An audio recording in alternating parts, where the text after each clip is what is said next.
right, for the bass guitar, I used my Ibanez Talman with flat wound strings on it. This is a cheap but awesome bass guitar.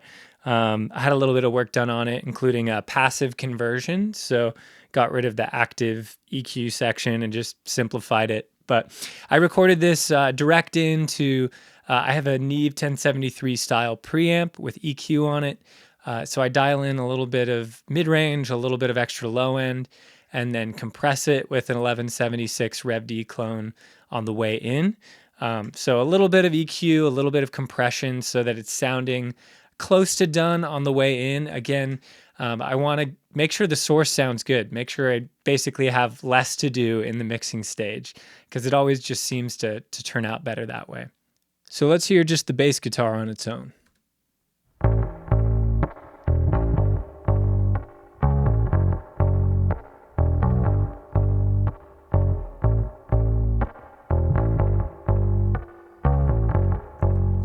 So super cool retro springy tone and without any plugins at all.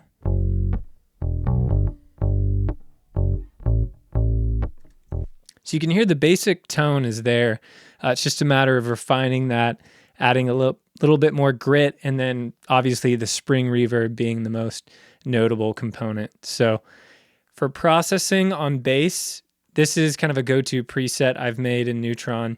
It starts with some distortion with the exciter module. So this lets you do multiband selective saturation. So I like to use the tube setting and really crunch up just the high mids.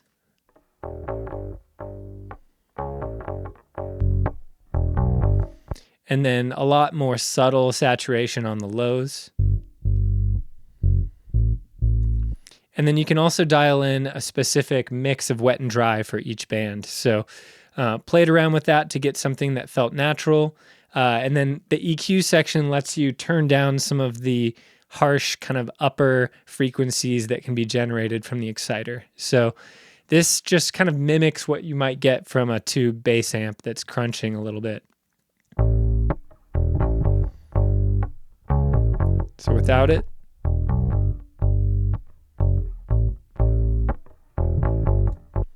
And then after that, I'll do a little bit of EQ to bring out some of the presence in the bass. Usually around 1K and 1.5K is a good place to bring out some of that nasal presence to the bass.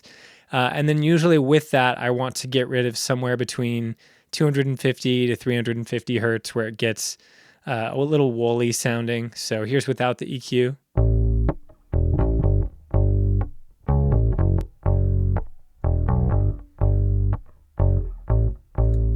And lastly, some low end compression. So I use the compression band only on the low end, below 100 hertz in this case. So just the subby stuff.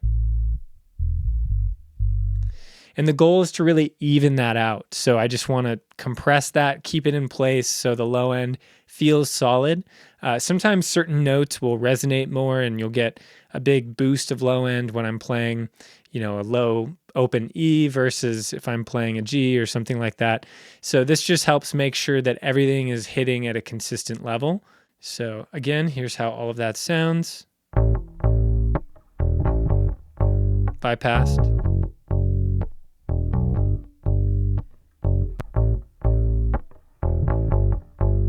And then after that, a little bit of compression. So this is giving it a little bit more attack, a little bit more bite, so it just cuts through in the mix better.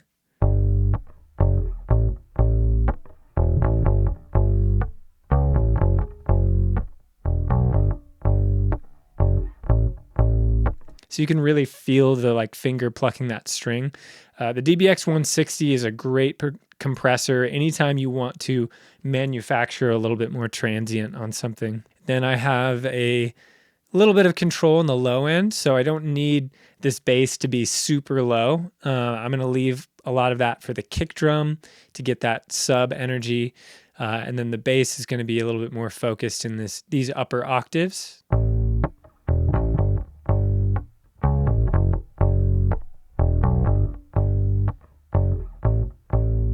And then I do have a little bit of sidechain, just again, keeping the kick drum and the bass, out of the way of each other.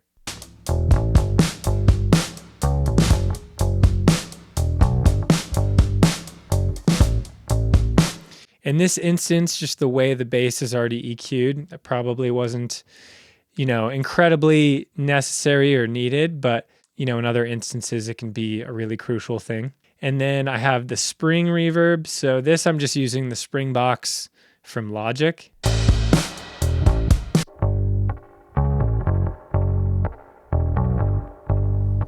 Out of a ton of different spring reverbs I've tried, this one, I just always come back to it. It just sounds like you expect a spring reverb to sound. So I used a little bit of sample delay just to give it some pre-delay, and then some EQ just to get rid of some extra flabby low end. And then bass width. So this is a trick I use on pretty much every bass. It's just to give it a sense of more 3D width to it, a little more depth. It's a short slapback with a different timing on the left and right. Without it.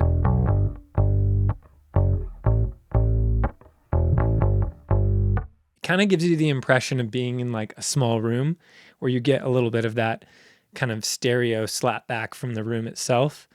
And then that combined with the spring reverb.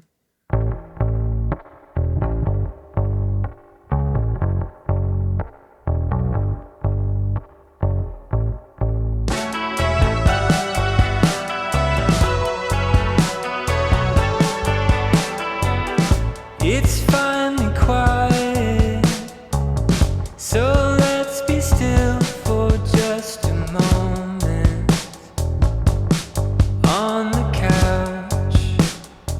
So there you go, that's the bass guitar. It's really all about the spring reverb here. Let me know in the comments if you have any questions, and thanks for watching.